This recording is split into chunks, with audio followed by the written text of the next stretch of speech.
Blessed day to everyone. Welcome to OPM, our online prayer meeting.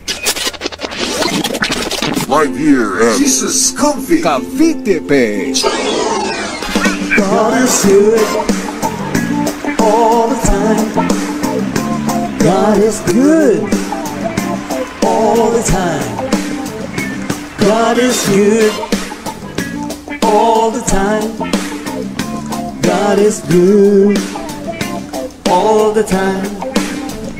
Amen. Praise the Lord. God is good all the time. All the time.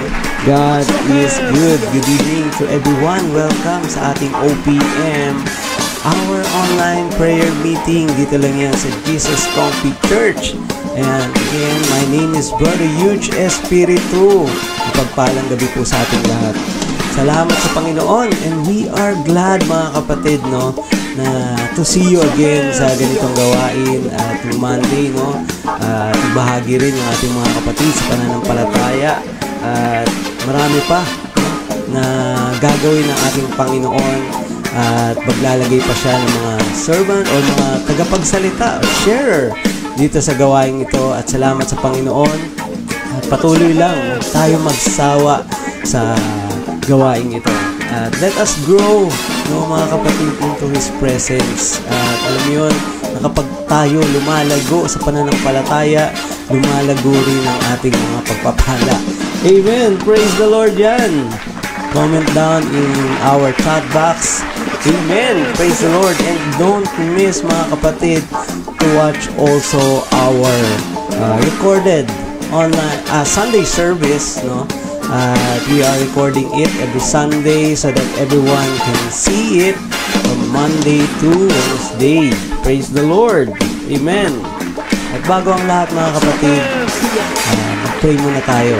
Hingi tayo ng paggabay sa Panginoon at tayo ay manalangin. Praise the Lord. Glory be to God. Hallelujah. Hallelujah. Amen. Thank you, Jesus. Thank you, Lord, Holy Spirit.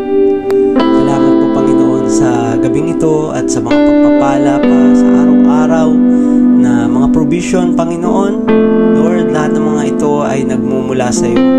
At salamat sa mga pagpapalang ito dahil patuloy, Panginoon, ang pagbabasbas, ang pag-iingat, Panginoon, sa aming mga gawain at pagpapala sa aming mga gawain. Salamat, Panginoon, sa iyong liwanag. At ito'y nasisilayan, Panginoon, ng lahat ng tao. Salamat po, Panginoon, sa kabutihan mo, and we praise you, Father God. Make this platform become victorious every day, Lord God.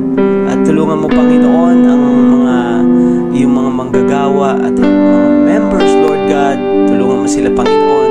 At yung mga new blessing, Lord God, tulungan mo sila na manampalataya at manalig sa iyo lamang, Panginoon. At sumamba, magpuri sa dakilang Diyos, sa makapangyarihang Diyos. Salamat po, Panginoon, and make this OPM fruitful for everyone, Lord God. At dalangin namin for the blessing of wisdom, knowledge, and understanding. Salamat po, Panginoon. All of this, we pray in your mighty name. In Jesus' name, amen. Praise the Lord. Glory be to God. Hallelujah.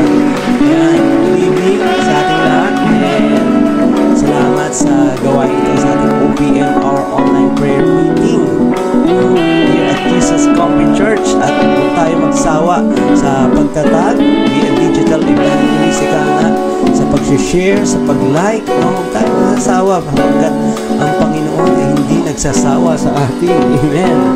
At salamat sa Panginoon. Now we are on the 4th day of our prayer and fasting. Yoo-hoo! Salamat sa Panginoon. At ilang days na lang, bukas, no, magtatapos. Pero sa mga servant leader, hanggang Sabado yan. Amen. Hallelujah. At ayan, we have learned. Ano ba yung mga natutunan natin, mga kapatid, ng day 1 hanggang day 3, no? Ano ba yung mga lessons na binahagi ng ating mga kapatid? Ito nga sa Exodus 14, no? Yung kapangyarihan ng ating Panginoon, the power of God reveals pinakita rin sa mga Egyptian, no? Grabe si Lord. Yung mga 10 plagues, nakita naranasan ng mga Egyptians yun nung panahon nila. Pero alam mo, mga kapangyarihan din ng ating Panginoon. Doon nakita natin yung pagbubukas ng Red Sea, no? Nakadaan doon yung mga bayan ng Israel, yung mga palataya ng ating Panginoon. At doon, dito nagkaroon ng freedom ng Israelites. Kaya salamat sa Panginoon, yung kapangyarihan ng Panginoon. Day 2, no? Yung 1 King 17 verse 18, alam mo yung magnificent provision ng ating Panginoon. Alam mo yun, mamanghain ka na lang ng ating Panginoon katulad ng binigay ng pagkain kay Elijah. Dito nga pinapadala siya ng uwak. At alam mo yun, yung ganun din yung widow, no? Na naranasan niya yung kapangyarihan ng Panginoon through Elijah, na kukunti na lang yung arena kukunti na lang yung oil, no? Ibibigay ko pa ba sa'yo, Elijah? At sabi ni Elijah, magtiwala ka at bibigyan ka ng Panginoon ng siksik liglig at umaapaw. Praise the Lord. At kung gusto mo maranasan yung kapatid, siksik liglig at umaapaw, palataya ka lang, sumunod ka sa Panginoon. Yung day 3, yung kay Jonah, no? At dito, pinapakita about the authority of God. Yung authority ng Panginoon. Kailangan, kapag may sinabi ang Panginoon, susundin natin. Kapag may inutos ang Panginoon, puntahan natin, gagawin natin. Hindi yung mag-ibang direction tayo katulad ng ginawa ni Jonah. Kaya nakita natin yung kapangyarihan ng Panginoon. Nalawali siya. Authority ng Panginoon, gusto niya yung mga tao ng Ninive. Hindi lang sa Ninive, pati sa atin din mga kapatid gusto niya rin mag-repent. Kaya napakaganda ng mga lesson. And alam mo yun, may kapupulutan talaga ng aral dito kapag nagbasa ka ng salita ng Panginoon dito sa Bible. Kaya ano ba, nandito na tayo sa prayer and fasting day 4, and reminding you what are the benefits, ano ba yung mga meaning o kahulugan, bakit ba tayo nagpe-prayer and fasting?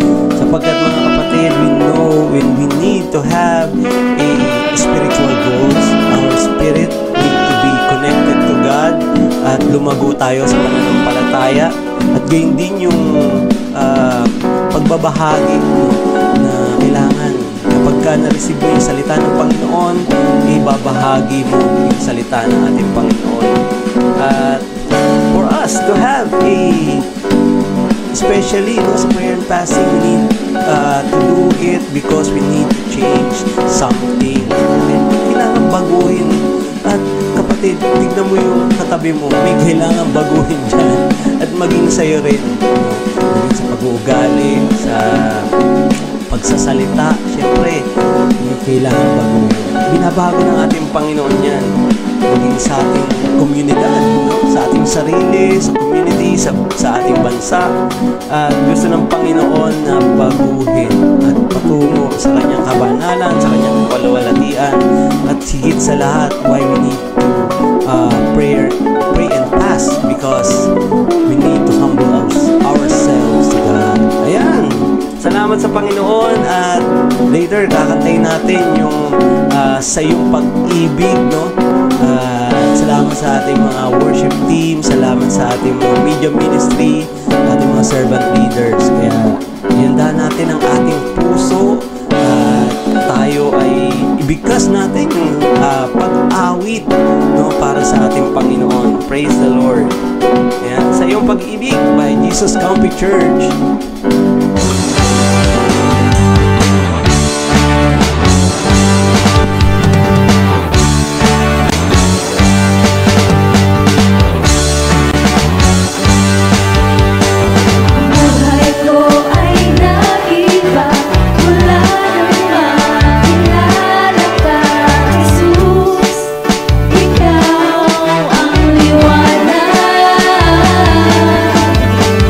Mundo ko'y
pupurihin ka, O Diyos.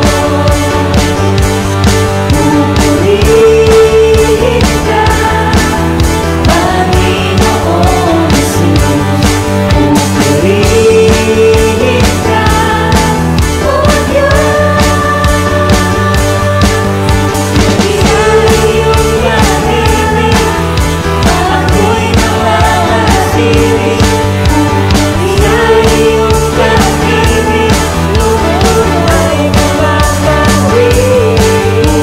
Iyong gamitin, ako'y nananatili. Iyong gamitin, lubos ay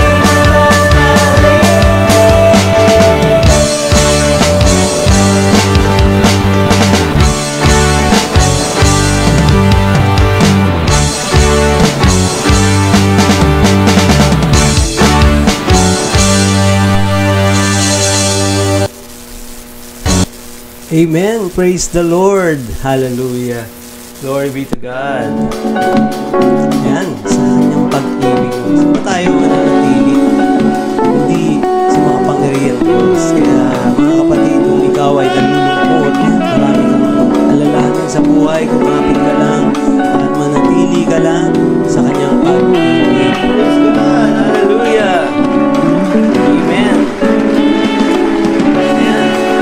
Ayan mga kapatid, no? Habang tayo ay nasa prayer fasting, ito yung pinapaalala lang sa atin. Don't worry, no? Do not worry in prayer and fasting sapagkat sabi rito sa Isaiah chapter 41 verse 10, do not fear, no? Because God is with us. Do not be afraid because He is our God. The Lord will give us strength, will give us power, the ability, the assurance, the health, mga kapatid, na kakailanganin natin, and only to Him, to God alone, by His righteous hand. Ika nga, sa kapangyarihan ng kamay, ng kanang kamay ng ating Panginoon, ay mararanasan natin yung justice, yung power, dito, mararanasan din natin yung salvation na tinatawag. Kaya mga kapatid, saan ka ba mananangan ko? Saan ka ba ibibigay mo ang iyong buhay? Kundi sa ating Panginoong Yesus na wala nang iba. Kaya don't be afraid, don't worry. Mga kapatid, God will do the rest. He will give you strength. Kaya mga kapatid, don't forget to follow our Facebook page. We do have a Facebook page, and gayon din, meron din tayong YouTube. Kaya mga kapatid, do not forget to subscribe. Do not be afraid to subscribe sa ating gawain na to. Kaya salamat sa Panginoon. Thank you Lord Jesus. At salamat din sa ating mga international churches, sa mga nakikinig sa atin international. Meron tayo dyan sa Canada, meron tayo sa Japan, at sa China. Praise the Lord. At gayon din, nabati rin natin yung ating mga local churches.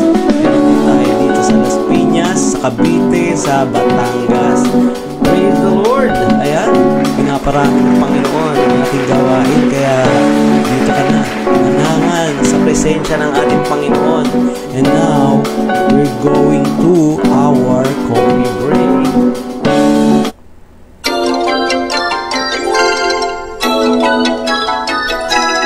Dagdag kalaman, matutuklasan dito sa Coffee Break.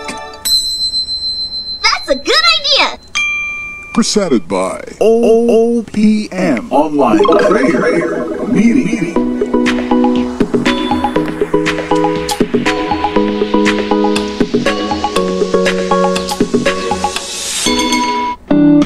Praise the Lord. Glory be to God. At nais kong bahagi sa inyo itong Psalm 112 verse 1. Mga kapatid, we invite you na lagi tayo magbasa. We encourage you na tayo ay magsaliksik lagi ng salita at ng karunungan na nagmumula saan? Hindi walang iba kundi sa ating Panginoon lang, no? Kaya mga kapatid, dito sabi sa Psalm 112 verse 1, praise the Lord, blessed is the man who fears the Lord, who greatly delights in the commandments. Ayan, sumusunod ba tayo sa mga pinag-uutos ng ating Panginoon? Sapagkat nandyan ang banal na Espiritu, sinasabi sa atin na huwag mong gagawin niya, huwag kang magpapakalulong sa alak, huwag kang iinom ng alak, huwag kang maninigarilyo, huwag kang magbe-vape, no? Huwag kang magsusugal sapagkat dito ilalayo ka niya sa presensya ng Panginoon. Ngunit if you are worshiping, if you are praising the Lord, and sinasabi ron, hindi mo papangambahan ang lahat ng mangyayari sa mundo nito. You will not be afraid of anything what will happen into this world. Magkaroon man ng pandemic, no? Mga bagong pandemya na darating, pati dito bibigyan ka ng assurance sa ating Panginoon. Kaya saan ka? Wala nang iba. Saan ka mananangan? Wala nang iba kundi sa ating Panginoon. Praise God. That's a good idea! Presented by OPM Online Prayer Meeting.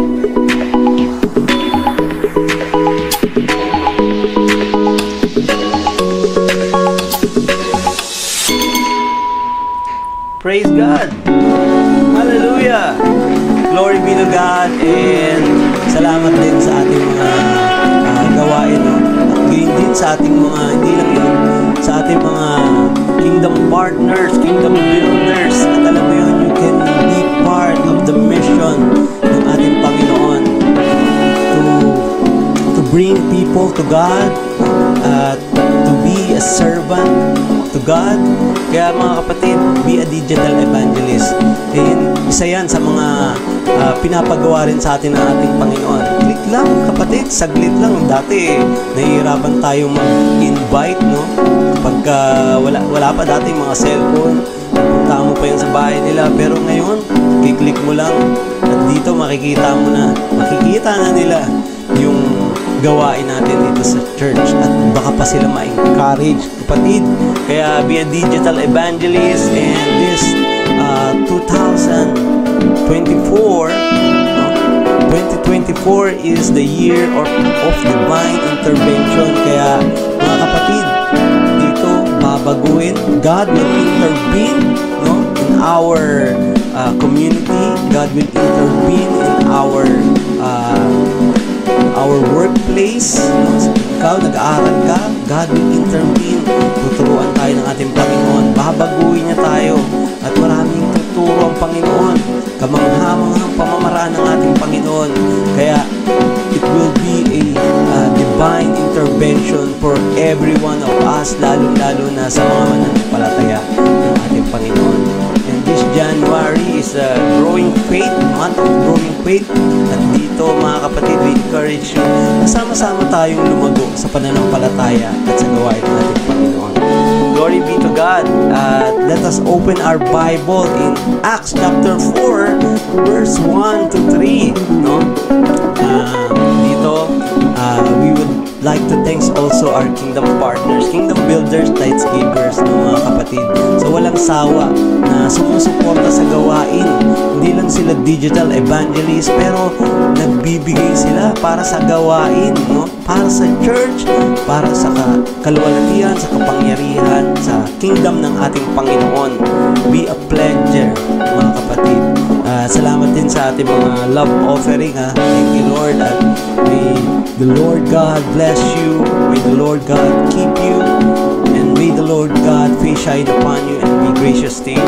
May the Lord show you His favor and give you His peace. Napakaganda ng mensahe ng ating Panginoon. And if you want to grow more with your faith in our Lord sa gawain, mga kapatid, we invite you sa mga small group na ito. Meron tayong small group na tinatawag. Meron tayong men's ministry, women's ministry, women's of wisdom, youth, meron tayong young pro, and meron na rin tayong mga growing teens, mga kapatid, and the kids church. Salamat sa Panginoon sa mga gawain ito, and we invite you to be part of this small groups. At dito, mas lalong lalalim ka pa sa kaalaman, at dito bibigyan ka ng desire, no, to have fellowship with your brothers and sisters. Kaya don't forget to join, mga kapatid, our gawain natin every 8:16 a.m. or p.m. Accept the challenge, pray, no, set your alarm clock dito sa ating gawain, and we have to pray for our sanctuary. I-bless, no, yung mga members, i-bless yung mga pledgers at yung mga tinatawag na ating Panginoon upang bahagi sa pagtatayo ng sanctuary ng ating Panginoon. Dito lang yan sa Andrea Village, mga kapatid. Dito, we pray na matapos agad, no, this year. Salamat sa Panginoon. And we need to also pray. Number 2 is yung mga growing servant natin, yung mga members of the church. Kahit hindi yung mga members, yung regular na nanonood ng ating gawain dito sa ating OPM,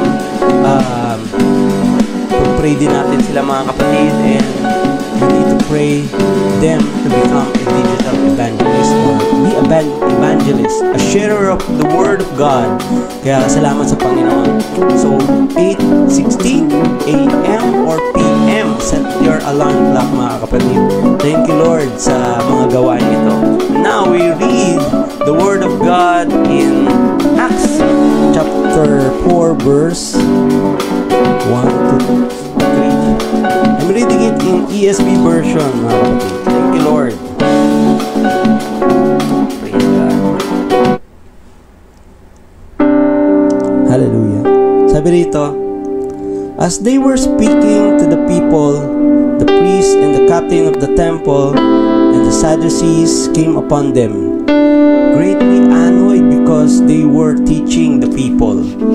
Sabi ron, and proclaiming in Jesus the resurrection from the dead, and they arrested them and put them in custody until the next day, for it was already evening. Manalangin tayo. Hallelujah. Manaming Diyos na makapangyarihan sa lahat, marami pong salamat, Panginoon, sa iyong salita, at tulungan mo kami, Panginoon, na ang salita mo ay magliwanag sa amin, at gayon din kapag kami nakatanggap ng salita na ito, Panginoon, ay mabahagi namin na sa gayon kami rin ay magliwanag para sa mundong ito, para sa aming mga mahal sa buhay. Salamat po, Panginoon, and we thank you, Father God, for this word, and give us wisdom, knowledge, and understanding so that we may live according to your word, according to your teaching. Salamat po, Panginoon. And all of this we pray in your mighty name. In Jesus' name, amen. Praise God. Praise the Lord. Glory be to God. At salamat sa Panginoon. Mapagpalang gabi. And wini-welcome namin kayo dito sa ating gawain sa OPM, our online prayer meeting here at Jesus Comfy Church. And my name is Brother Yurj Espiritu. Salamat sa Panginoon. Let us always seek His Word. No? Let us always seek the truth, and the truth will set us free. Ayan. Sa mga kapatid natin sa New Blessings, mga bago pa lang na nakikinig sa gawain ito, wini-welcome din namin kayo. If you are watching it in replays, good morning, good afternoon, and good evening sa ating lahat, and glory be to God. And now, mga kapatid, what I want to ask you these questions. What are the things that motivates you? Ano ba yung nakakapag-motivate sa'yo? Nakakapag-motivate ba sa'yo yung asawa mo o yung anak mo? Nakakapag-motivate ba sa'yo yung iyong trabaho? Nakakapag-motivate ba sa'yo yung tinatawag na gano'n, yung pera or money? No? Nakakapag-motivate ba sa'yo yung mga bagay na nakakapag-benefit sa'yo? And dito, mga kapatid, why people cannot continue, no? Once they experience, no? When they cannot be motivated at nakaka-experience sila ng mga problema, lots of problems na encounter nila sa kanilang buhay. Diyan yung pag tinatawag na laziness, no? Nagiging tamad, no? Kaya hindi nakakapag-continue, hindi nakakapag-motivate sa kanya. Siyempre, pag tinatamad siya, nandun lang siya sa higaan at hindi na siya babangon. No? At may mga problema na nasaktan ka, na-hurt ka ng iyong minamahal. No? Ganun talaga kapatid kapag you are wounded. No? Kapag tinatawag na wounded, sino ba naman dito napilayan, natapilok, no? Na sugatan, habang ikaw ay naglalakad, wounded ka, dadaling ka sa ospital, no? Magpapahinga ka ng ilang araw sa iyong higaan, hindi ka na makakapagpatuloy. You cannot motivate when you are hurt. At dito, merong din mga persecution na tinatawag, no? Diyan yung mga bulungan. Para may grupo ng mga bulungan. Alam niyo yun, kapatid, na dito once may naririnig ka na sinasabi sa'yo na hindi maganda at ikaw naman ay gumagawa ng mabuti, that is persecution na tinatawag. At dito, kapag ka nagwawalis ka lang ng bahay mo, nakikita ka nila, ba't nagwawalis yan? Ang yaman-yaman yan. Na pinagkikismisan ka, mga kapatid. May mga persecution na tinatawag na part of those persecution. At nga, kapag ka busted ng isang tao, hindi rin nakakapagpatuloy. Hindi siya mamomotivate sapagkat busted niya. Katulad ng ilaw, kapag busted, ay hindi na rin makakapagpatuloy. That is the life of every Christian, mga kapatid. Every Christians are discontinued. Every Christians are being stopped for doing something na ginagawa nila, biglang huminto. Pero doon, mga kapatid, wala nang pamamaraan. No? Parang sila ay patay. No? Nawala ng kuryente sa buhay. Kaya they are discontinued. And many Christians na tinatawag na sinasabi rin ng mga iba, no? Yung Christian na yan, boring yan. No? Walang excitement yan. Boring yan. Hindi maganda yan dito. Mayroon kaming inuman, mayroon kaming kasiyahan. No? Yung life daw ng isang buhay Kristiyano, mahirap. Napakahirap. Hindi mo ba i-experience yung mga happenings namin? Kaya dito ka na, lalo na, it's very difficult daw na kapag kami mga gawain, hindi ka na makakasama sa amin. No? But others, mga kapatid, don't know the life of Christians. Ito yung sasabihin namin sa mga hindi pa Kristiyano. Pero dalangin natin, no? The Word of God makes its lights to yourself, mga kapatid. Every Christian, mga kapatid. Or, meron din mga Kristiyano, pero they don't know na the life of Christians is meaningful. Bakit meaningful, mga kapatid? No? Ano ba yung meaningful na tinatawag? Mga kapatid, ito, kapag gumagawa ka ng mabuti para sa iyong kapwa, that is also a meaningful. At kapag sumusunod ka sa iyong magulang, that is also considered as meaningful. Yung buhay natin, kapag hindi tayo sumusunod sa ating mga magulang, that's not considered as meaningful. Sapagkat dito, hindi kalugod-lugod ang tawag doon. That is meaningless. No? And it's amazing na we Christians has a wonderful life. No? Exciting life na tinatawag. Sinasabi ng iba, hindi exciting yan. Sapagkat dito, maraming ginagawang bahawal. No? Sapagkat dito, mga kapatid, tinuturo sa atin ng pagiging Kristiyano ay exciting. Sapagkat nandito, namomotivate tayo. Dito lang tayo nag-grow. No? Sa ating pananampalataya, how to become a Christ-like na tinatawag. And it is so exciting, mga kapatid. Katulad nga ng experience, no? Nang nabasa, kung nabasa mo yung Acts chapter 4, no? Ito si Peter and si John, little background lang, mga kapatid. This is si Peter. Alam naman natin, siya ay si Simon Peter. Tinatawag din siyang The Rock, no? The Rock.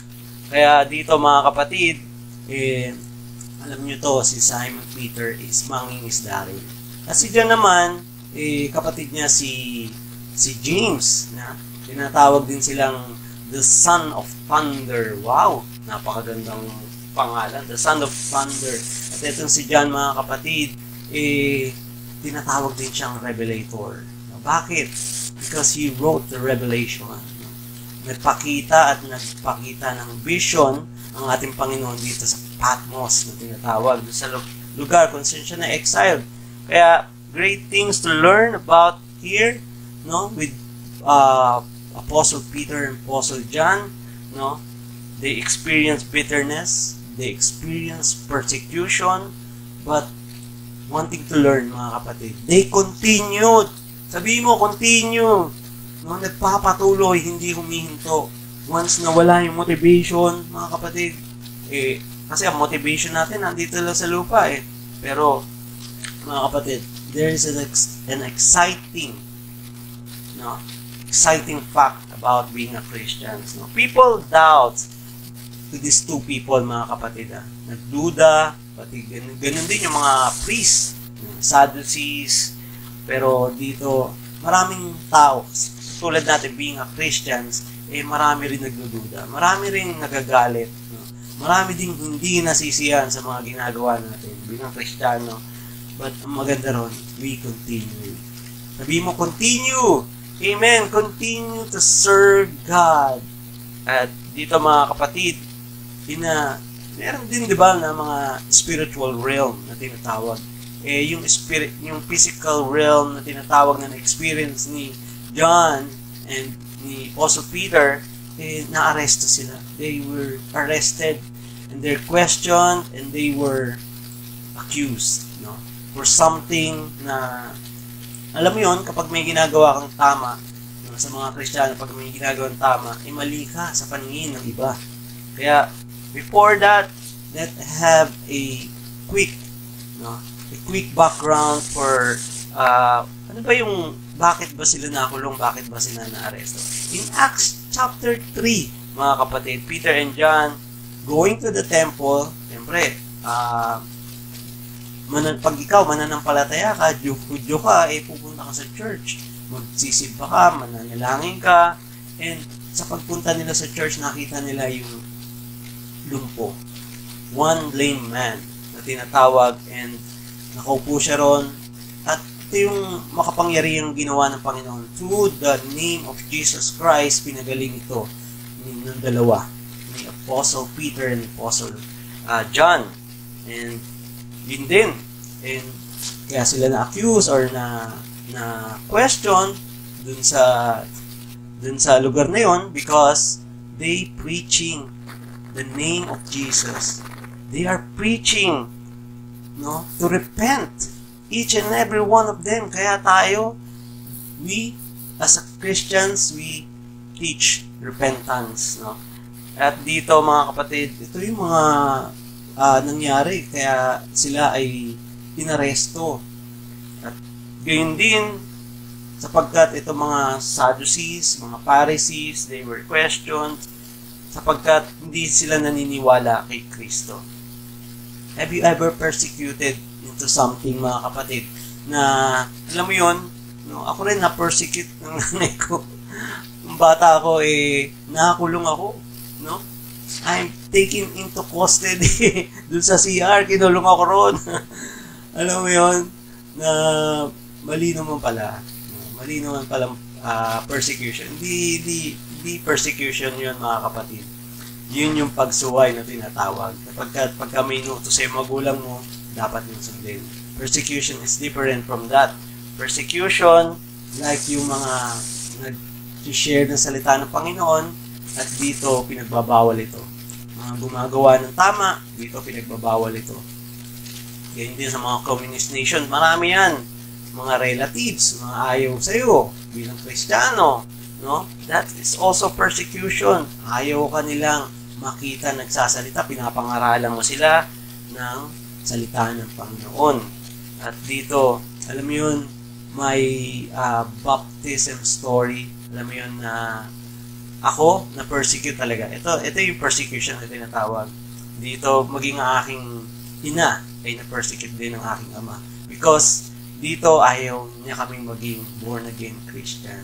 When I baptized at the age of 12, dito, mga kapatid, dito pinapersecute na kami, ayaw na kami. No? Pinapagalitan na kami ng aming ama. Then yung nanay ko naman, yung Bible niya sinunog. In Jesus' name. Pero that is called persecution, mga kapatid. But the unbelievable fact, mga kapatid, na itong nangyari kay John and kay Apostle Peter in Acts chapter 4 verse 5, yung mga rulers nagkwentuhan, nagsama-sama sila, paano ba natin paparusahan itong dalawang to? They inquire. Sabi mo, inquire.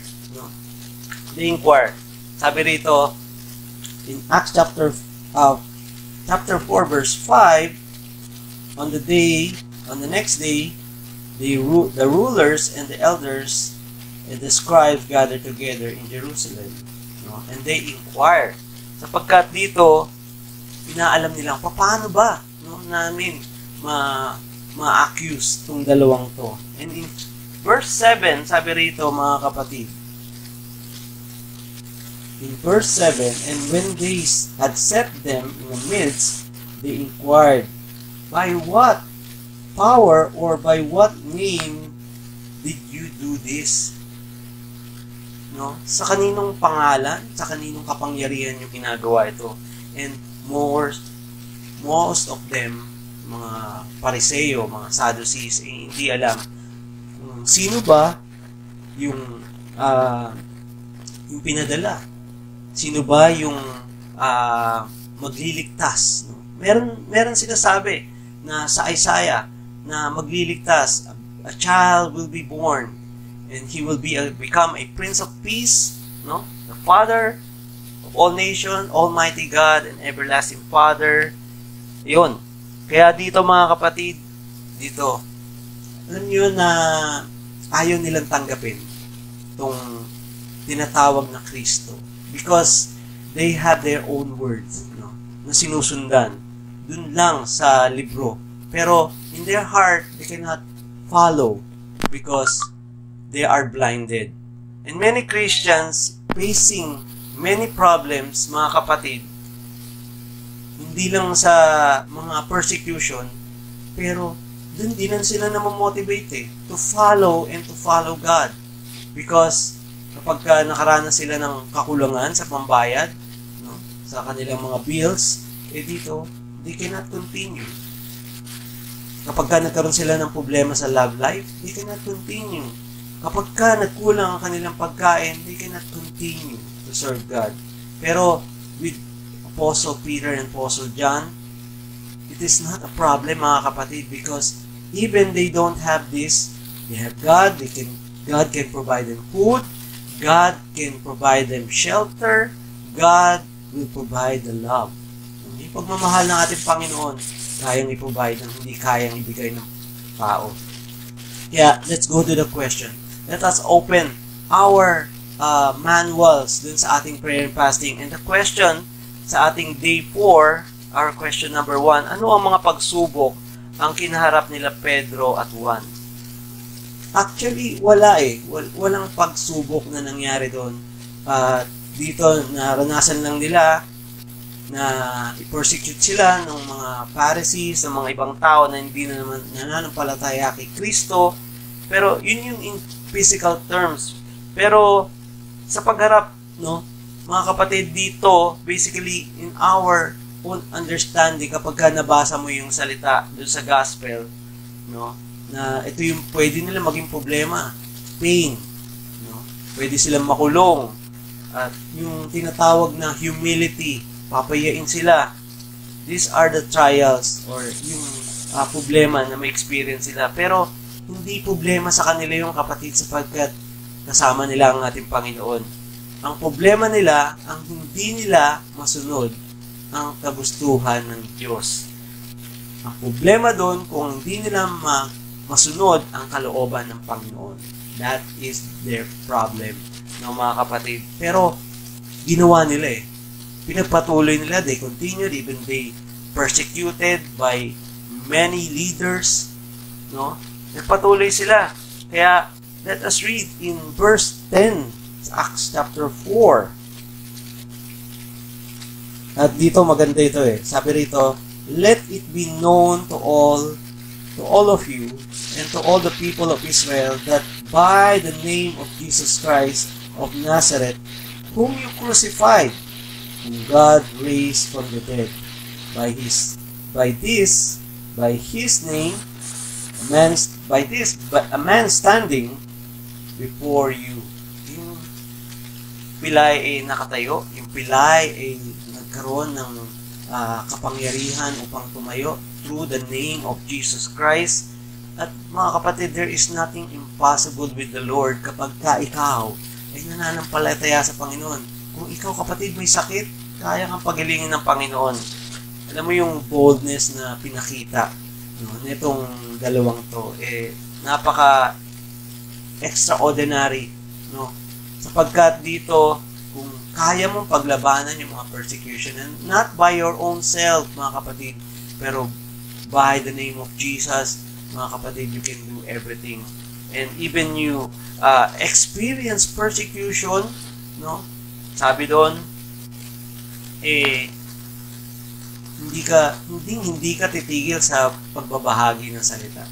Once you know the power of God and you experience the holy presence of God, mga kapatid, hindi ka hihinto sa iyong pananampalataya. Even you experience difficulty sa mga pambayad na yan.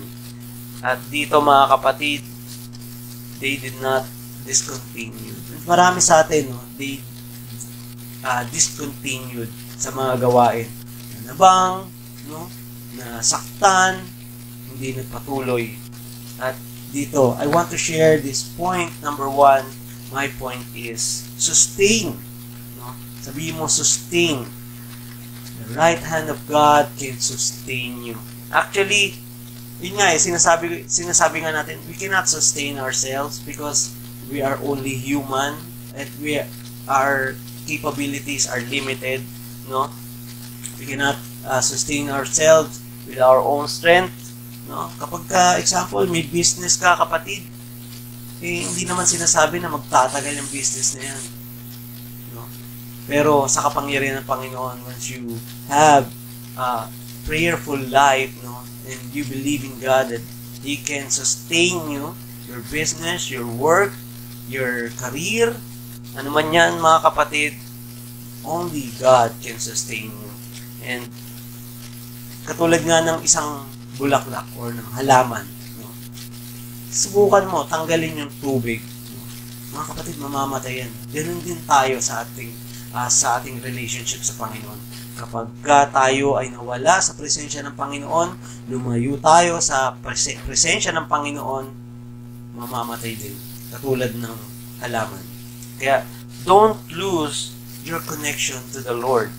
And let's go to question number 2. Ating day 4 prayer and fasting, sabi rito, question dito, sa papaanong paraan nila hinarap ang mga pagsubok na ito. And I want to share this to you. In Acts chapter 4 verse 8, sabi rito, mga kapatid, then Peter filled with the Holy Spirit and said to them, to the rulers of the people and the elders. They are filled with the Holy Spirit. No? The Holy Spirit can sustain you. The Holy Spirit can motivate you. The Holy Spirit can give you something that you cannot provide for yourselves, mga kapatid. And that is the power. Don't lose your life with your connection to the Word, to the Lord, and to the Word of God. No? E dito, when you are not filled with the Holy Spirit, mga kapatid, magiging lantang gulay tayo. And my point number 2, God will strengthen us. Strength. Sabi mo, point number 2, strength. The right hand of God will give us strength. And mga kapatid, sabi rito sa Nehemiah chapter 8 verse 10, the joy of God will give us strength. Alam mo yun, kapag na-experience mo na maligaya o masaya ang ating Panginoon sapagkat nagagawa mo yung mga pinagagawa niya, mga kapatid, alam mo yung strength lagi nandyan kapag nangihina ka, when you experience the Word of God, ito yung nagmamanifest sa iyong buhay, mga kapatid, God will give you strength. And let's go to the question number 3. sa ating Day 4 Prayer and Fasting. Ano ang mga katangian ng mga disipulo na dapat tularan? Ito, maganda to mga kapatid. These are the wonderful example. At ito yung mga pagiging boldness, no, ng dalawang ito. Naging bold sila, naging matapang sila, no? At yung pagiging masunurin, pagiging continue, no? Pagpapatuloy sa gawain, no? Sapagkat ang ating Panginoon ay laging nagpapatuloy, at dito kapag ka nagpapatuloy ka, hindi ka manghihina. Sabihin mo, hindi ako manghihina sapagkat nagpapatuloy ako sa Panginoon.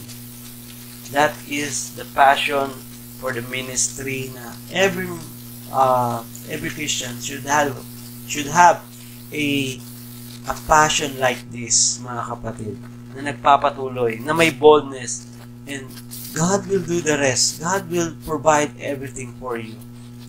Like Peter and John, they continue, they become boldness, they have the power of the Holy Spirit into their life. Kaya nga sila nakapagpatayo ng isang lumpo. Alam mo yun, lumpo na yun, hindi na nakakatayo yun. Simula nung pagkabat na isinilang siya, no? Nung sinilang siya, syempre, hindi na agad nakakatayo yun. Pero, simula nung namulat yung kanyang isipan, no? At dito, he became first age niya, nasa kanyang edad, hindi na siya nakakatayo. Pero dito, mga kapatid, dito, nakita yung kapangyarihan ng Panginoon through these two apostles. Kaya, the right hand of God gives us power, gives us strength. And in Acts chapter 4 verse 27, mga kapatid, sabi rito, and napakaganda, no? Sabi rito, for truly in these cities we were gathered together against your holy servants, Jesus, whom you anoint, both Herod and Pontius Pilate, along with the Gentiles and the people of Israel, to do whatever your hands and your plans have destined to take place. And yes, mga kapatid, the Word of God, the right hand of God will manifest everything for you. Mga kapatid, God will heal you, God will give you strength, and mga kapatid, there is a power that will be released or revealed into your life. The power of the Holy Spirit will manifest in you. Salamat sa Panginoon, and you can see and you can experience the miracle work of God when you are filled with the Holy Spirit.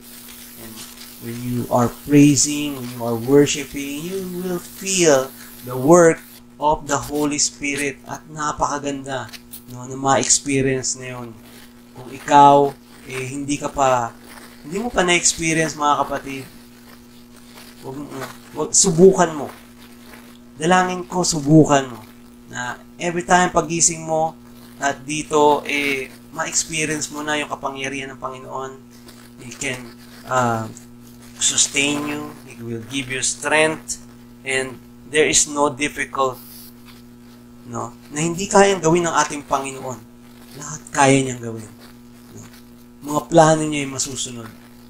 Dalangin natin na we submit to God, even if we experience pain, no? Even if we experience hardship in our life, we continue, we sustain. We need to serve God with all our heart, with all our strength, our mind. Let us worship the Lord. And that is the word of encouragement. Question number 4, mga kapatid, sabi rito, ano-ano ang idinulot ng divine intervention sa istorya? Mga kapatid, divine intervention can do miracle work things into your life. Kaya niyang baguhin. Mga masasamang pag-uugali, kaya niyang baguhin. He will intervene into your life if you have a Word of God. Kailangan lagi tayong magbasa ng salita ng ating Panginoon. Do not disconnected to the Word, sapagkat the Word of God is life. No? The Word of God is a living water. No? That is Jesus Christ. And Peter and John can do miracle work katulad ng nangyari dun sa Acts chapter 3. And mga kapatid, so that everyone could see and so that everyone can be encouraged.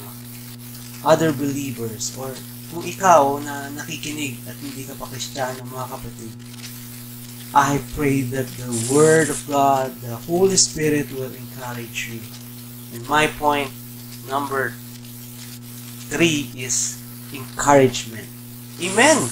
Encouragement. Type mo dyan, encourage. Mga kapatid, the right hand of God will encourage you.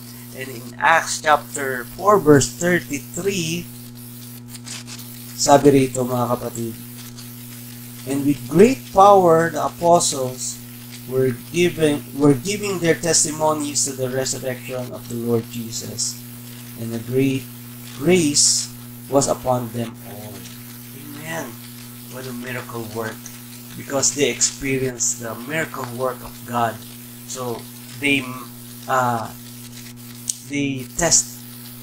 testify that Jesus Christ is the Son of God. They will testify that Jesus is the living God. He can do everything. He can do miracle works. Even in your life, God can change you. God can provide you miracle things, mga kapatid. And be a digital evangelist, mga kapatid. If you haven't been, na hindi ka pa nakakapagbahagi ng salita ng Panginoon, be a digital evangelist. Share mo na to, kapatid, right now. Share mo na ang salita ng ating Panginoon. At salamat sa Panginoon. Our question. Number 5, ano ang mga susi ang inyong natuklasan para maranasan natin ang divine intervention? Simple, very simple, mga kapatid.